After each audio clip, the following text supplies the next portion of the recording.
अस्सलाम वालेकुम, मैं डॉक्टर नवीद हूँ। जैसा कि आप जानते हैं, मेरी हमेशा से ये कोशिश रहती है कि आप तमाम ग्रेजुएट्स को जो कि इस वक़्त मुश्किल हालात में हैं और उनके पास जॉब्स नहीं हैं, बिज़नेसेस नहीं हैं, तो आपको बिज़नेसेस के बारे में बताऊँ या फिर जो जॉब्स आ रही हैं, उनके बारे में बताया जाए, जो एक्सपेक्टेड है, उनके बारे में बताया जाए। चूँकि तैयारी तो ज़ाहिर है पहले करना होती है। चूँकि मैं खुद भी सीएसएस, पीपीएससी की तैयारी करवाता हूँ, तो फिर ज़ाहिर है इन चीज़ों के साथ इन टच रहना पड़ता है और फिर आप लोगों के लिए मुख्तलिफ जो अपकमिंग जॉब्स के हवाले से इंफॉर्मेशंस होती हैं, जो महीने में, 2 में, 3 में या इस पूरे साल के अंदर किसी भी वक़्त अच्छी जॉब्स आ सकती हैं, उनके बारे में आपको इन्फॉर्म करते रहते हैं। तो 1, 2, 3 महीने के अंदर ये जॉब्स तो ज़रूर आ जाएँगी, लेकिन उसके लिए तैयारी चाहिए होती है और आपको ज़ाहिर है कि तकरीबन 5-6 महीने चाहिए होते हैं एक बेहतरीन तैयारी के लिए। आपको कोई 8-10 सब्जेक्ट्स तैयार करने होते हैं, एक जीके का जो पेपर है उसके लिए। जैसा कि मैं बार-बार बता चुका हूँ कि आपको जो है वो पाकिस्तान अफ़ेयर्स करना है, हिस्ट्री करनी है, करंट अफ़ेयर करना है, इस्लामियत करना है, इंग्लिश करनी है, ठीक है? इस तरह से 8-10 सब्जेक्ट्स हैं। तो ये सारे आप करते हैं, तैयारी अच्छी करते हैं और मार्क्स आपके 70 प्लस में आते हैं, 75 प्लस में आते हैं, तो फिर आप क्वालीफाई करते हैं। इसलिए आपको ये अपकमिंग जॉब्स के बारे में हमें जो भी इन्फॉर्मेशन मिलती है, जो एक्सपेक्टेड होती है, वो आप तक पहुँचाई जाती है।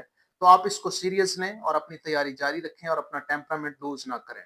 तो 2 किस्म की जॉब्स के बारे में बताऊँगा जो कि बहुत इम्पोर्टेंट है। पहली जो अपकमिंग जॉब है वो पीरा डिपार्टमेंट से है। जिससे अभी कुछ अर्सा पहले ही एनफोर्समेंट ऑफिसर और इन्वेस्टिगेशन ऑफिसर की जॉब्स आई थी पीरा डिपार्टमेंट में या पैरा डिपार्टमेंट में पीईआरए पंजाब एनफोर्समेंट रेगुलेटरी अथॉरिटी बहुत ज़बरदस्त ये डिपार्टमेंट है। इसके अंदर जॉब्स आई थी एनफोर्समेंट ऑफिसर और इन्वेस्टिगेशन ऑफिसर की। एक दफ़ा फिर से एक्सपेक्ट किया जा रहा है कि ये एसडीईओ ये एक सीट होती है जो कि आमतौर पे पीएमएस से लेते हैं, लेकिन इस दफ़ा ये डायरेक्ट रिक्रूटमेंट करने लगे हैं। एसडीईओ की जो पोस्ट है तकरीबन 60 से 70 पोस्ट्स ये जो है अनाउंस करने लगे हैं, रिक्रूटमेंट इसकी करने लगे हैं पीपीएससी के थ्रू।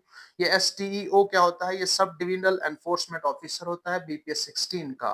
तो ये बेहतरीन जॉब है और 60 से 80 सीटें एक्सपेक्टेड हैं 1, 2, 3 महीने के अंदर और इसकी आप तैयारी रखें। सिंगल पेपर होगा जीके का, ठीक है? और फिर से कह रहा हूँ कि आजकल कुछ चेंज कर रहे हैं कि साथ ऐसे भी कुछ जॉब्स के अंदर साथ मिला रहे हैं कि पहले जीके का पेपर होगा और स्क्रीनिंग होती है, फिर उसके बाद जो उसमें से पास हो जाते हैं 40 नंबर या उससे ज़्यादा लेते हैं तो फिर उनको इंग्लिश ऐसे, उर्दू ऐसे वगैरह का पेपर देना होता है। तो ये भी हो सकता है, चेंज हो सकता है, लेकिन फिलहाल जो जीके का पेपर है वही इसमें शामिल होगा इसके एग्ज़ाम में। दूसरी जो बहुत इंपॉर्टेंट जॉब्स हैं वो प्रिज़न डिपार्टमेंट में है, जेल खाना जात में। असिस्टेंट सुपरिटेंडेंट जेल की और डिप्टी सुपरिटेंडेंट जेल की। ठीक है, असिस्टेंट सुपरिटेंडेंट जेल जो है वो पहले बीएस 14 का होता था, लेकिन 2010 के बाद उन्होंने फिर उसको रिवाइज किया था और अब ये बीपीएस 16 की पोस्ट है असिस्टेंट सुपरिटेंडेंट जेल की। तो इसकी एक्सपेक्टेड है सीटें कोई 90 टू 100 के करीब सीटें एक्सपेक्टेड हैं, बहुत जबरदस्त पोस्ट हैं।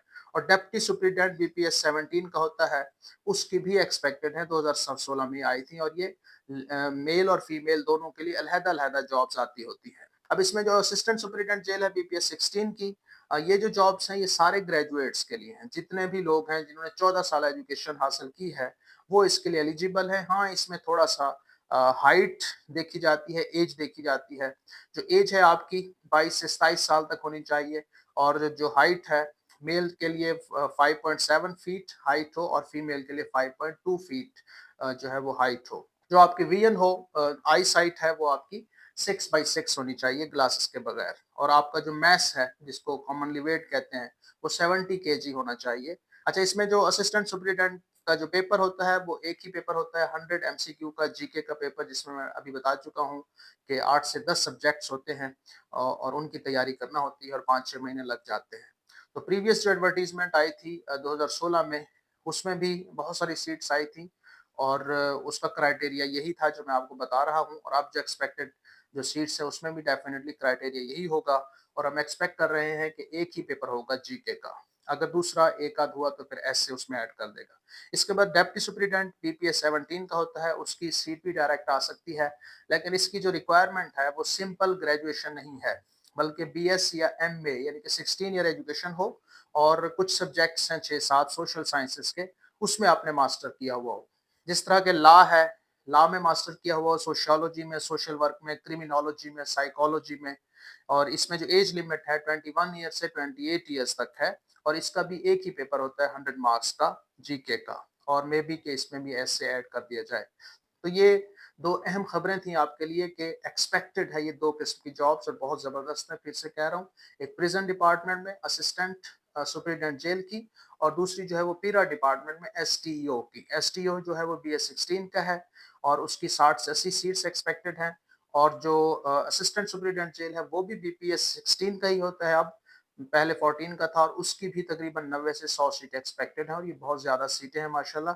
और आप अगर तैयारी करें तो ज़रूर कामयाब होंगे और ये बहुत ज़बरदस्त किस्म की जॉब है।